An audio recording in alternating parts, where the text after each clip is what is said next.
എല്ലാവർക്കും നമ്മുടെ പുതിയൊരു വീഡിയോയിലേക്ക് സ്വാഗതം. തനി നാടൻ രുചിയിൽ തയ്യാറാക്കിയ ഒരു വെറൈറ്റി മത്തിക്കറിയാണ് ഇന്നത്തെ നമ്മുടെ റെസിപ്പി.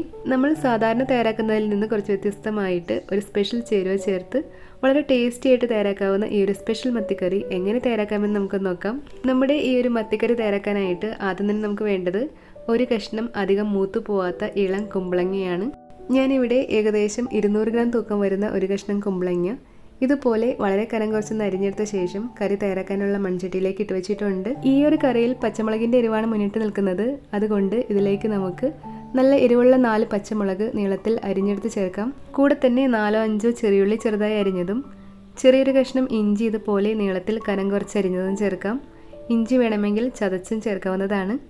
ഒപ്പം തന്നെ 2 തണ്ട് കറിവേപ്പിലയും 1.5 ടീസ്പൂൺ ഉപ്പും ചേർക്കാം. കൂടെ തന്നെ 1/4 ടീസ്പൂൺ മഞ്ഞൾപ്പൊടിയും 2 കപ്പ് വെള്ളം കൂടി ചേർത്തിട്ട് എല്ലാം ഒന്ന് യോജിപ്പിച്ചെടുക്കാം.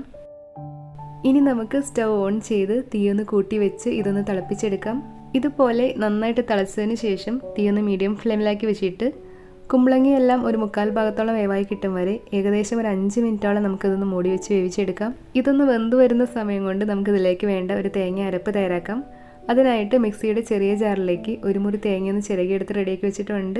ഇതിനോടൊപ്പം 1 ടീസ്പൂൺ മല്ലിപ്പൊടിയും 2 ടീസ്പൂൺ നിറച്ച് എരിവുള്ള മുളക് പൊടിയും 1 ടീസ്പൂൺ കാശ്മീരി മുളക് പൊടിയും 1/2 ടീസ്പൂൺ മഞ്ഞൾപ്പൊടിയും ചേർക്കാം. കൂടെ തന്നെ 1 കപ്പ് വെള്ളം കൂടി ഒഴിച്ചിട്ട് ഇതെല്ലാം കൂടി ഒട്ടും തരിയില്ലാതെ നന്നായിട്ട് നരച്ചെടുത്ത് മാറ്റി വയ്ക്കാം.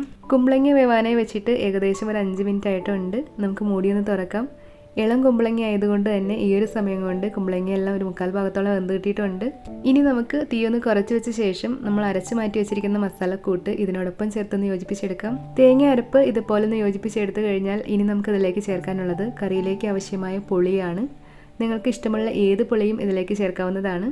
ഇതിലേക്ക് ചേർക്കാനായിട്ട് ഞാനിവിടെ 3 കഷ്ണം കുടംപുളി 1/4 കപ്പ് ചൂടുവെള്ളത്തിൽ ഒന്ന് കുതിർത്തെടുത്ത് റെഡിയാക്കി വെച്ചിട്ടുണ്ട്. ഈ പുളി നമുക്ക് കുതിർത്ത വെള്ളത്തോടൊപ്പം ഇതിലേക്ക് ചേർത്തൊന്ന് യോജിപ്പിച്ചെടുക്കാം.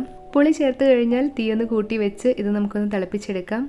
ഈ സമയം ഉപ്പ് നോക്കിയിട്ട് കുറവുണ്ടെങ്കിൽ ചേർക്കാവുന്നതാണ്. കറി ഇതുപോലെ നന്നായിട്ട് തിളച്ചതിന് ശേഷം തീ ഏറ്റവും കുറച്ച് ലോ ഫ്ലെയിമിലാക്കി വെച്ച ശേഷം കഴുകി വൃത്തിയാക്കി വെച്ചിരിക്കുന്ന മീൻ കഷ്ണങ്ങൾ നമുക്കിതിലേക്ക് ചേർക്കാം. ഞാനിവിടെ 350 ഗ്രാം അളവിൽ നല്ല നെയ്യുള്ള ചെറിയ നാടൻ മത്തിയാണ് എടുത്തിരിക്കുന്നത്. ഇതുപോലെ നല്ല നെയ്യുള്ള മത്തി കൊണ്ട് ഈ ഒരു കറി തയ്യാറാക്കുമ്പോഴാണ് ഈ ഒരു കറിയുടെ പെർഫെക്റ്റ് ആയിട്ടുള്ള ടേസ്റ്റ് നമുക്ക് കിട്ടുക. മീനെല്ലാം കറിയിലേക്ക് ഇട്ട് കൊടുത്ത ശേഷം ഇതുപോലെ ഒരു തവി കൊണ്ട് മീനെല്ലാം കറിയിലൊന്ന് മുങ്ങിക്കിടക്കുന്ന വിധത്തിൽ വെച്ച് കൊടുക്കാം.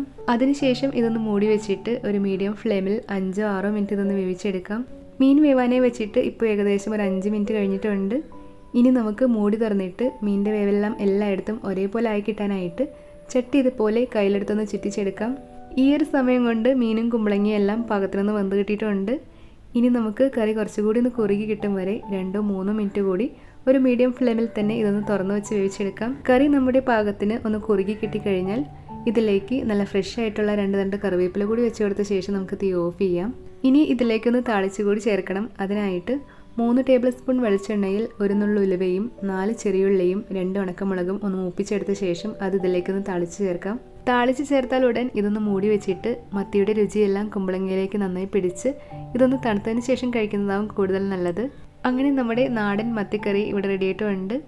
ഇതുവരെ ഇതുപോലെ മത്തിക്കറി ട്രൈ ചെയ്യാത്തവരുണ്ടെങ്കിൽ ട്രൈ ചെയ്തിട്ട് ഫീഡ്ബാക്ക് പറയാൻ മറക്കല്ലേ. ഈ റെസിപ്പി നിങ്ങൾക്ക് ഇഷ്ടമായെങ്കിൽ വീഡിയോ ഒന്ന് ലൈക്ക് ചെയ്യാനും ചാനൽ സബ്സ്ക്രൈബ് സപ്പോർട്ട് ചെയ്യാനും മറക്കല്ലേ. മറ്റൊരു നല്ല റെസിപ്പിയുമായിട്ട് ഉടനെ കാണാം. Thank you.